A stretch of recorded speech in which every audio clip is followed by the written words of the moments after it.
अब इस सत्र का प्रारंभ करते हैं। 3 बार पवित्र ओंकार के उच्चारण, फिर मंत्रों का शब्द। कमर गर्दन सीधी करके बैठेंगे।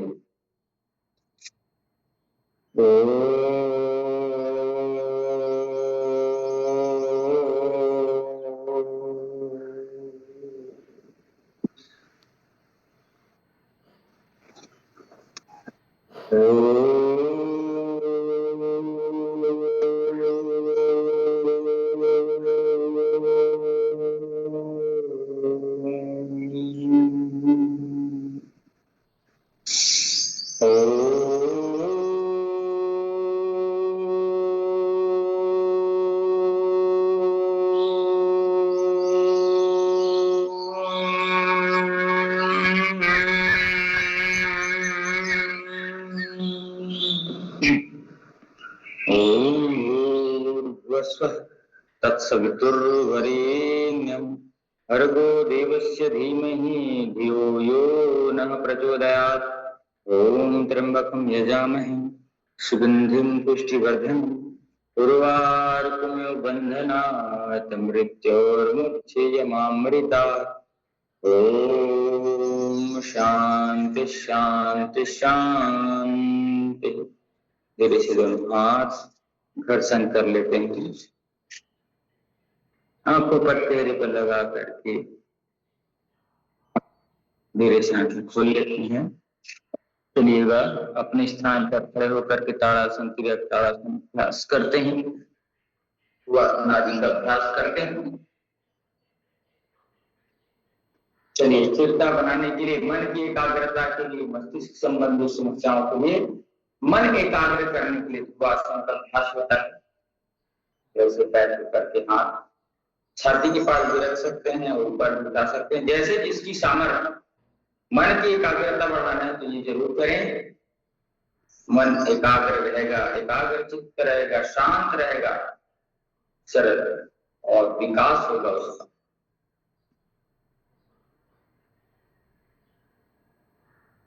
हलचल होते रहता है तब किसी भी चीज का विकास नहीं होता।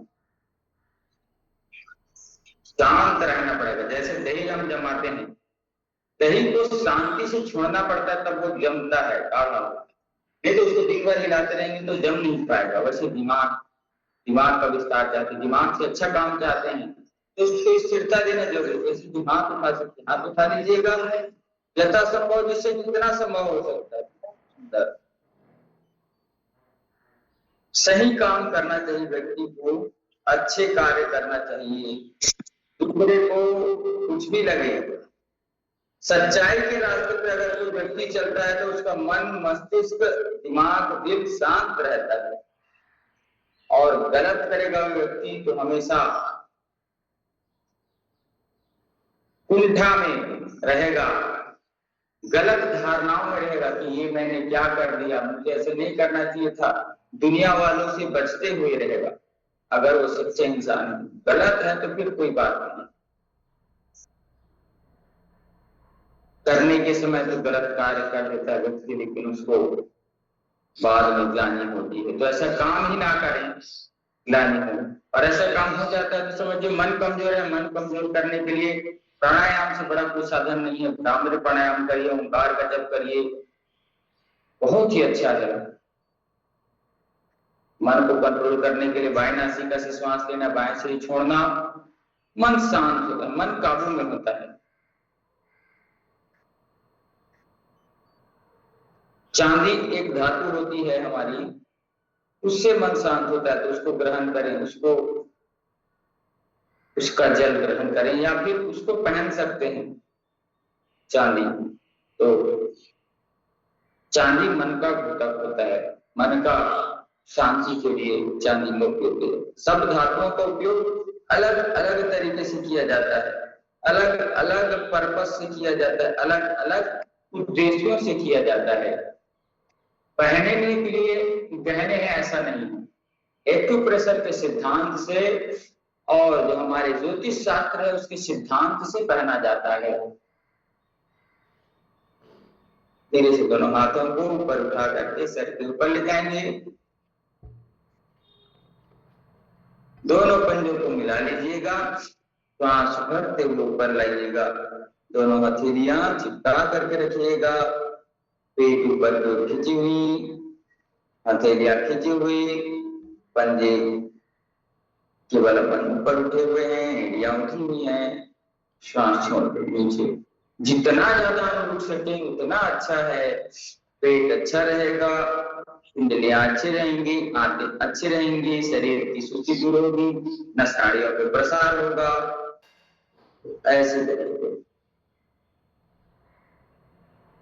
हमें किसी भी व्यक्ति को समझना चाहिए, सीधे निर्णय नहीं लेना चाहिए, उसकी स्थिति परिस्थिति देख करके हमें निर्णय लेना चाहिए कि यह व्यक्ति इस परिस्थिति में इस काम को कैसे कर रहा है। बाद में उसकी परिस्थितियां पता चलती है।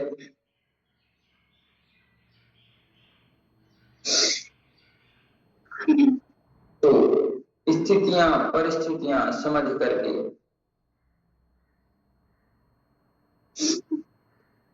हमें कार्य करना चाहिए। त्रिकोण आसन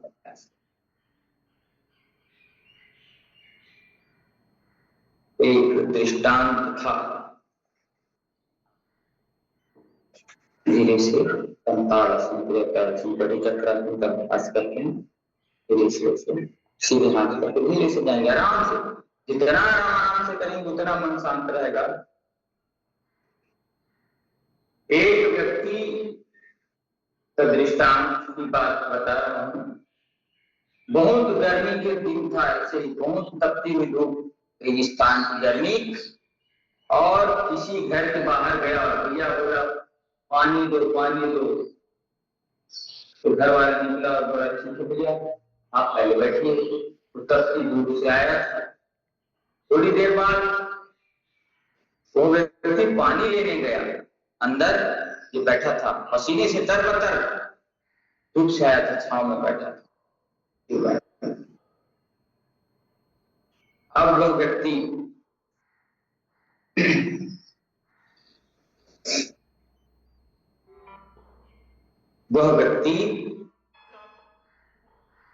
धीरे से गर्दन को घुमा लिया। अब वह व्यक्ति गया अंदर, सोचता है अरे ये आदमी बेचारा इतने गर्मी में आया है, इसको मैं पानी पिला देता हूँ। और पसीने से पानी से इतना व्याकुल है प्यास के लिए।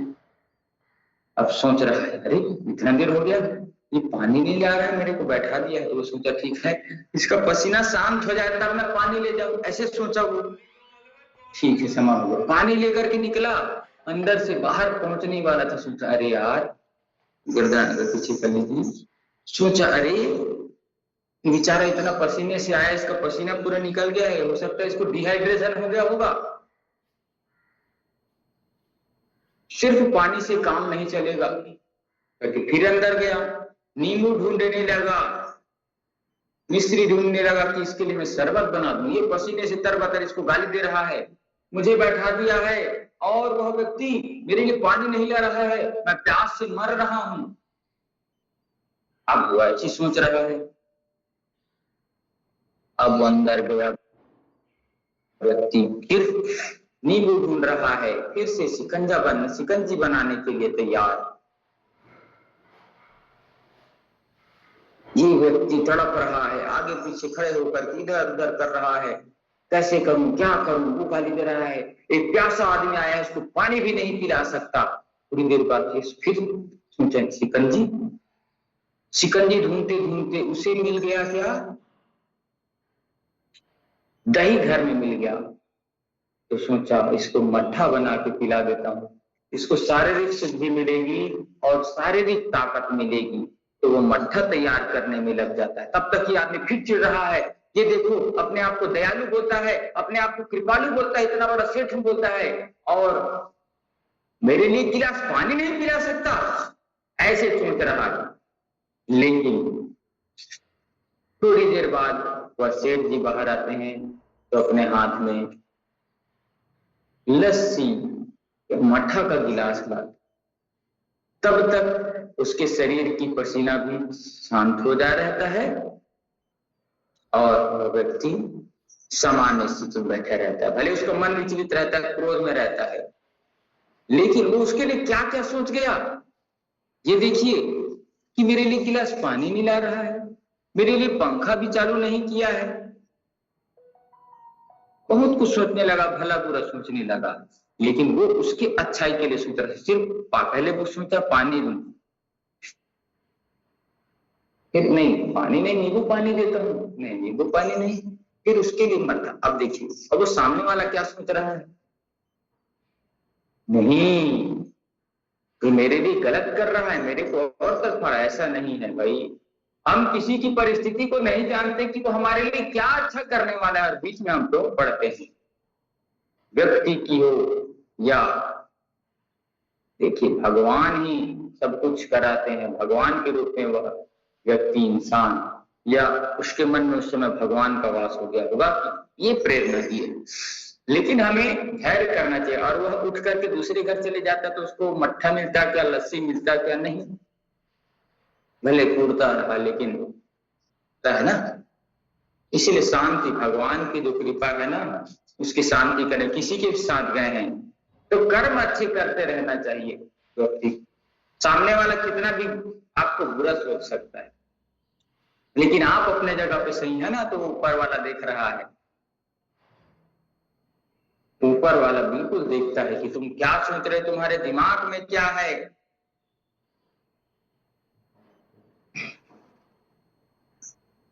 भला करो भगवान सबका भला करो,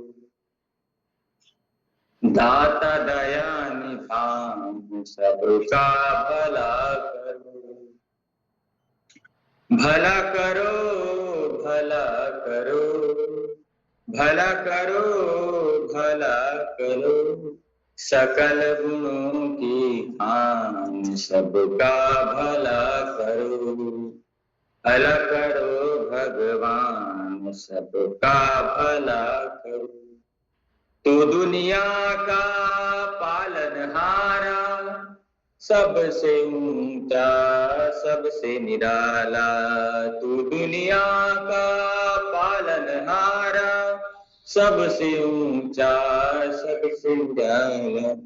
सकल गुणों के खान सबका भला करो। भला करो भगवान सबका भला करो। ऐसे भाव मन में रखना। कंधे घुमा दीजिए।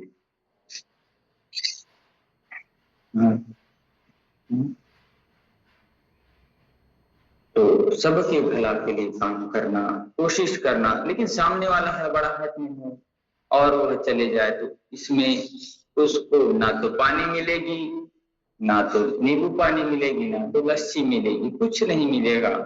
तो धैर्य जरूरी है। और व्यक्ति किसी से हम कोई चीज कराने गए हैं, करने गए हैं, तो उसकी स्थिति परिस्थिति भी समझ करके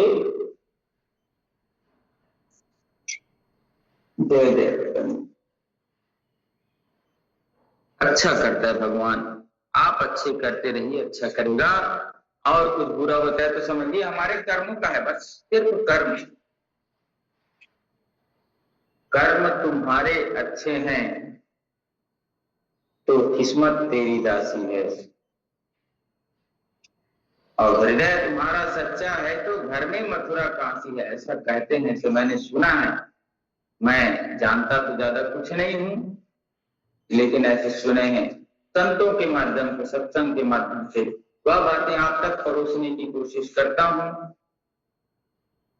कि सबका भला हो, सबका कल्याण हो। लेकिन ऐसा वाला भी ना सोचे मन में। एक ट्रक के पीछे लिखा था सबका भला हो भगवान, लेकिन शुरुआत मुझसे हो। देखिए हमारे जो परिकल्पना है, सर्वे भवन्तु सुखिनः, सर्वे सन्तु निरामया, सर्वे भद्राणि पश्यन्तु, मा कश्चित् दुःखभाग् भवेत्। एक कमरे में सब बैठे हैं, हमने एसी ऑन किया तो मेरे लिए नहीं, उस उपस्थित कमरे के सभी लोगों के लिए उस एसी का बराबर ठंडकता जाएगी। ऐसा नहीं ना, ये ऐसी चालू तो हो जा, लेकिन पहले मुझे ठंडा कर, ऐसे नहीं। सर्वे भवन्तु सुखना की जो हमारी परिकल्पना है भारतीय संस्कृति की, सबके लिए मतलब मेरे लिए भी है। वैसे जब भी प्रार्थना करें तो भगवान मैं स्वस्थ रहूं, मेरे परिवार के लोग स्वस्थ रहें, मेरे आसपास के लोग स्वस्थ रहें, मेरे गांव के लोग स्वस्थ रहें, मेरे संपर्क में आने वाले सभी लोग स्वस्थ रहें और सबका भला करो भगवान। चराचर जगत में जीव जंतु सबके लिए अच्छी प्रार्थनाएं करनी चाहिए, क्योंकि प्रार्थना होती है स्वीकार। भगवान प्रार्थना स्वीकार करते हैं। मन से अच्छा सोचें और जो बनना चाहते हैं, जैसी स्थिति में बनना चाहते हैं उसका अभ्यास करें। जैसे कोई बीमार व्यक्ति है तो वह सोचे कि मैं स्वस्थ हूं, मैं मस्त हूं। अपने मन की शक्ति को बढ़ाना है और मन की शक्ति बढ़ाने के लिए प्रार्थना करना है। मन की शक्ति को बढ़ाने के लिए भजन करना है, कीर्तन करना है, सत्संग करना है, प्राणायाम, ध्यान, जप और तप करना है। प्राणायाम का तप करना है। कौन सा तप करना है? तप मतलब एकदम धूप में खड़े होकर के पैर में ऐसे वाला। प्राणायाम का तप करना है और मंत्रों का जप करना है, मन को प्रसन्न करना, ध्यान करना है, भ्रामरी प्राणायाम अवश्य करना है। सभी लोग आज गांठ बांध लें। मंगलवार का पावन दिन है, भगवान हनुमान जी की कृपा बने रहे। अतुलित बलधामम हेम शैलाभदेहम दुर्जबंतिशानम वाणी नामाग्रगण्यम सकल गुण निधानम वानरानामधीशम रघुपति कुल भक्तम वात जातम नमामि। अष्ट सिद्धि और नौ निधि के दाता थे। कितने सरल और सहज, हमेशा सेवा के लिए तैयार रहते थे। धीरे से कमर घुमा लीजिए। जब भगवान लंका विजय करके आए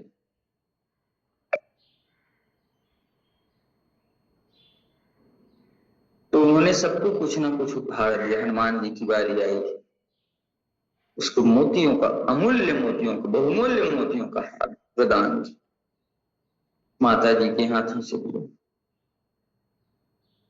अब वो तो भक्ति और सेवा के लिए थे।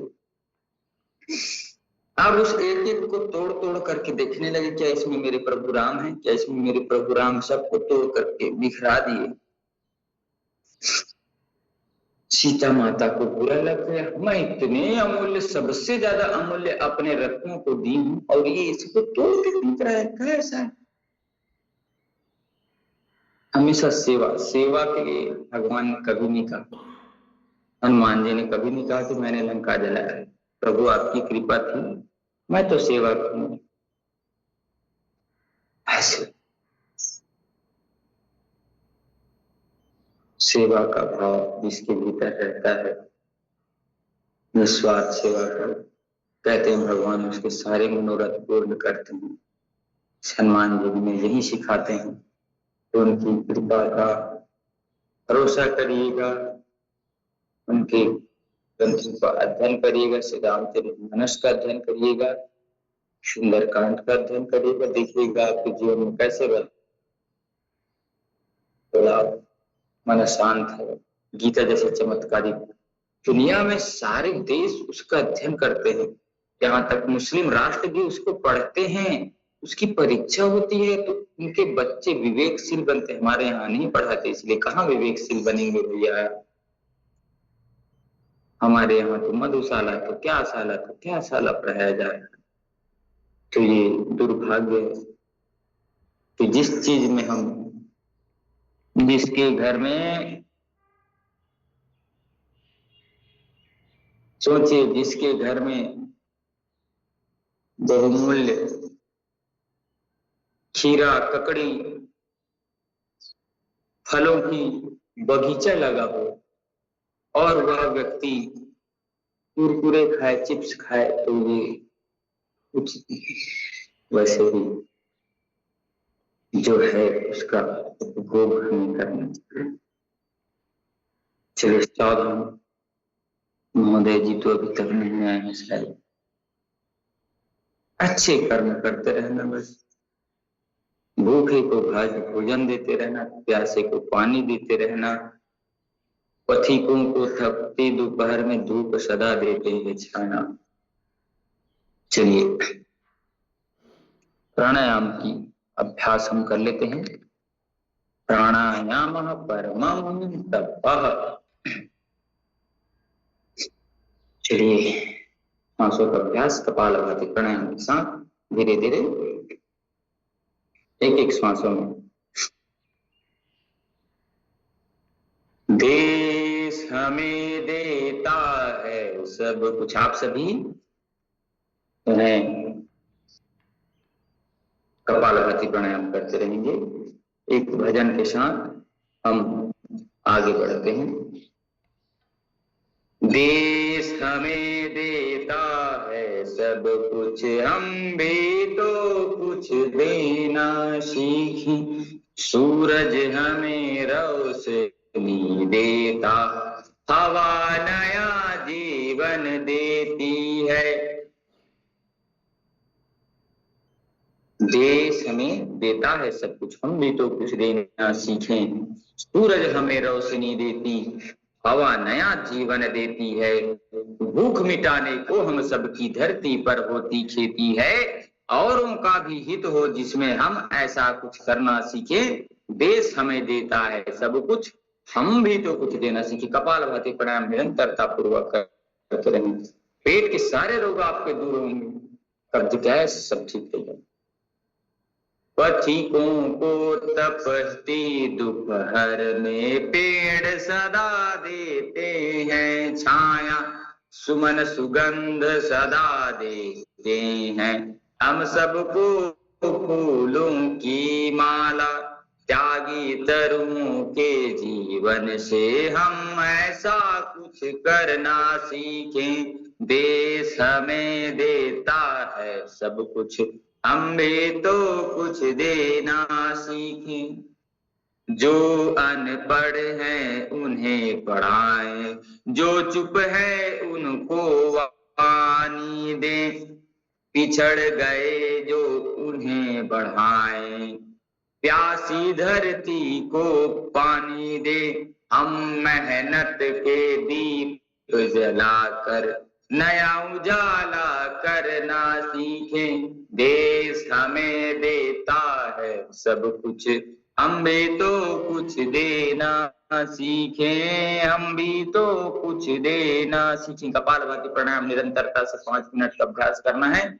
जिसके आपको गैस हो, चाहे कब्ज हो, चाहे एसिडिटी की समस्या हो, चाहे ब्लोटिंग की समस्या हो, चाहे पित्त की समस्या हो, चाहे वात की समस्या हो, चाहे कफ की समस्या हो, चाहे विटामिन मिनरल्स संबंधी समस्या हो, से पाचन तंत्र मजबूत रहता है। पाचन तंत्र मजबूत रहने से रक्त, रक्त मांस, मेद, अस्थि, मज्जा, शुक्र, तेज, सप्त धातुओं का निर्माण होता है। सप्त धातुओं के निर्माण से जीवन पुष्ट होता है, सारे अंगों को पुष्टि मिलती है।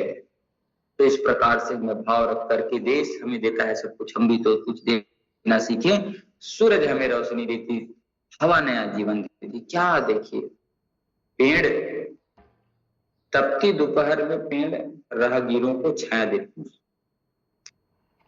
और सुमन सुगंध सदा देती है। फूल जो होते हैं हमें सुगंध हमेशा देते हैं, मन को प्रसन्न करते हैं, आह्लादित करते हैं। सब कुछ नदियां न पिए कभी अपना जल, वृक्ष न खाए कभी अपना जल। अपने तन के मन के धन का करे जो दूजे को दान रे, वह सच्चा इंसान है, इस धरती का भगवान है कहा गया है। तो हमें मेहनत के दीप जलाकर, हम मेहनत के दीप जलाकर नया उजाला करना सीखें। देश हमें देता है सब कुछ, हम भी तो कुछ करना। जो अनपढ़ है उन्हें पढ़ना, कपालभाति करते रहेंगे। और जो अनपढ़ है उनको पढ़ाने की कोशिश करें। जो चुप है उनको वाणी दें। जो समाज में चुप रहते हैं ना, कुछ बोलते नहीं, अरे मुझे बोलने में, तो उनको सिखाइए, उनको सत्संग में ले जाइए, सत्संग के साथ प्रेरित करिए, अच्छी बातें बताइए, उन्हें ज्ञान की छोटी छोटी बातें बताइए। देखिए, देना हमारा काम है, ले या ना ले, और उसना हमारा काम है। और जिसकी जितनी क्षमता, जिसकी जितनी योग्यता उतना ही ले पाता है। हमें अपनी ओर से कोशिश जरूर करनी चाहिए कपाल करना। कपाल मतलब समझते हैं ये जो भाग होता है कपाल, इसको कहते हैं कपाल। कपाल में जो शांति पड़ गई है, इसी में तो सब रहता है ना, गलत फहमियां, एक गलत सोच, किसी के लिए गलत विचार, अरे मैंने तो उसको ऐसा समझा था, ऐसा हुआ। ठीक से विवेक लगाने का काम जब होता है, कपालभाति करेंगे तो आपके अंदर का, पहले भी बताया था, सॉफ्टवेयर मजबूत होगा। सॉफ्टवेयर हार्डवेयर के लिए हम व्यायाम आदि आसन करते हैं। सॉफ्टवेयर मजबूत करना बहुत जरूरी है। अंदर का नसनाड़ियां, मस्तिष्क ठीक से काम करेगा तो सब कुछ हो सकता है। बड़े बड़े आविष्कार हो सकते हैं, भले हाथ पर चले मत चले, दिमाग चलते रहे तो सब कुछ चलता है। आदमी दिमाग को शांत रखने के लिए अच्छे कर्म करें तो फिर गलत कर्म करने से फिर हृदय गति धड़कन तेज हो जाता है, फिर वही समस्याएं बढ़ती हैं।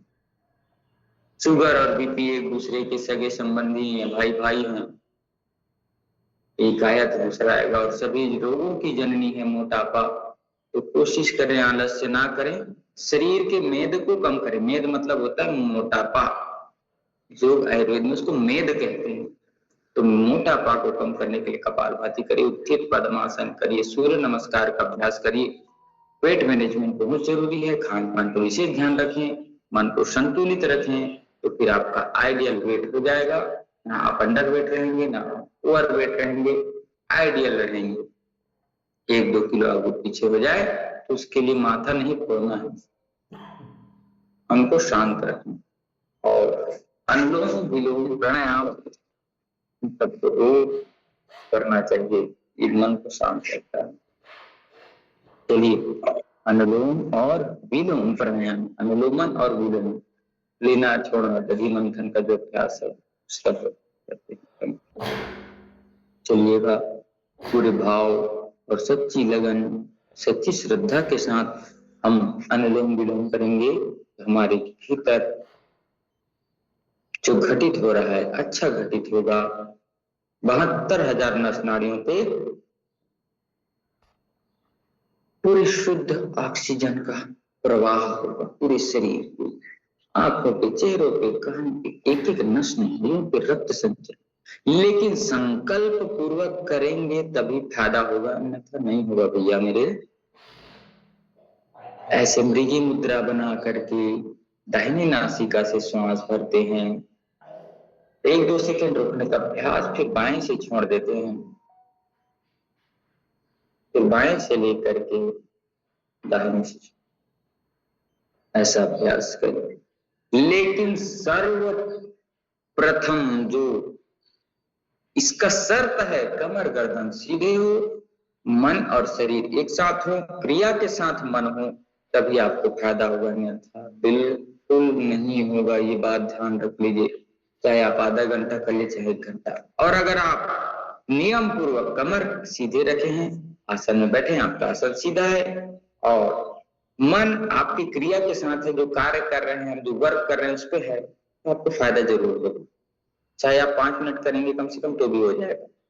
और unbalance, present body absent mind, शरीर यहाँ है, मन रायपुर में घूम रहा है, गोल बाजार में, तो इसमें फिर गड़बड़ है। हम यहाँ बैठे हैं, शरीर को हम दिल्ली के एयरपोर्ट पे घूम रहे हैं, तो फिर काम नहीं होगा। इस बात को लिख करके रख लीजिए। तो अनुलोम विलोम प्राणायाम करना है तो ऐसे सीधे बैठेंगे, इसीलिए ओंकार का उच्चारण कराते हैं, मन शांत। कभी भी मन शांत हो, भ्रामरी प्राणायाम कर लीजिएगा 7 बार, और 7 बार लंबी गहरी सांस लेना, और 7 बार अपने इष्ट के नाम को मुख से जपना, और 7 बार मन से जपना, और उसके बाद बोलना, हे प्रभु ये परिस्थिति आई है, इसको आप संभाल। क्या करना है? 7 बार भ्रामरी प्राणायाम अच्छे से आंख बंद करके, फिर 7 बार लंबी गहरी श्वास, फिर 7 बार अपने प्रभु का नाम, अपने इष्ट का नाम मुख से लेना, फिर 7 बार मन से लेना और आंखें बंद करके, इतने समय तक सभी आंखें बंद ही रहेगा। और उसके बाद धीरे से आंखें खोलना और मन में ही बोलना आंखें खोलने पहले, हे प्रभु जो करोगे अच्छा करोगे।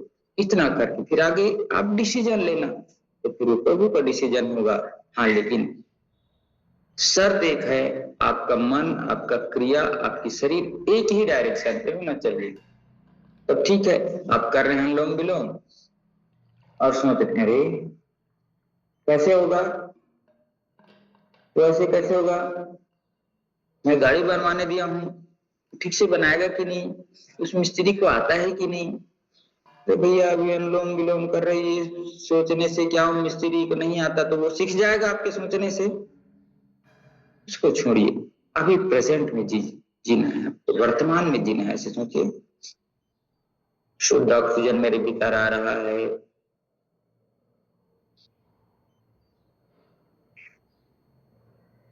कार्बन डाइऑक्साइड बाहर जा रहा है, ये सोचना है। फिर हम जब श्वास भरते हैं तो शुद्ध ऑक्सीजन मेरे शरीर के भीतर आ रहा है, मेरी बीमारियों को दूर कर रहा है। और बीमारी जब सोचते हैं, श्वास छोड़ते हैं, बीमारियां बाहर जा रही है, फिर ये सोचना शुद्ध ऑक्सीजन भीतर, श्वास छोड़ते हैं तो बीमारियां बाहर, शुद्ध ऑक्सीजन प्राणवायु अंदर, बीमारियां बाहर। अच्छी अच्छी सोच मेरे भीतर, जब श्वास छोड़ते हैं तो ये सोचना है मेरे बुरी बुरी सोच बाहर, श्वास लेते हैं तो ये सोचना है अच्छाई मेरे अंदर, श्वास छोड़ते हैं तो ये सोचना है बुराई मेरे बाहर, श्वास लेते हैं तो ये सोचना है खुशी हैप्पीनेस मेरे अंदर, नकारात्मक मेरे बाहर, दुख मेरे बाहर, पॉजिटिविटी मेरे अंदर, निगेटिविटी मेरे से बाहर। ये संकल्प आपको करना है कि आपको क्या चाहिए, तो आपको फायदा होगा। जैसे किसी को बीमारी है कोई चीज, तो उस बीमारी के लिए पहले सोचे, वो खुशी पॉजिटिविटी के लिए ना सोचे, पहले वो सोचना। सबका अलग अलग दायरा है ना, पॉजिटिविटी वाले पॉजिटिविटी के लिए करें, हैप्पीनेस वाले हैप्पीनेस के लिए करें, कूल माइंड वाले कूल माइंड के लिए करें। लेकिन जिसको डिजीज है, वो रोग, तो संकल्प के साथ शरीर को, क्योंकि यथा पिंड तथा ब्रह्मांड, इसमें भगवान का वास है, पृथ्वी का वास है, प्रकृति का वास है, तो यही सोचना है शुद्ध ऑक्सीजन अंदर आ रहा है, मेरे बीपी की समस्या ठीक हो रही, श्वास छोड़ते समय शुद्ध ऑक्सीजन मेरे भीतर आ रहा है, मेरे सारे रोग दूर हो रहे, शुद्ध ऑक्सीजन मेरे भीतर आ रहा है, मेरे गठिया को रोग ठीक हो रहा है, शुद्ध ऑक्सीजन मेरे भीतर आ रहा है, मेरे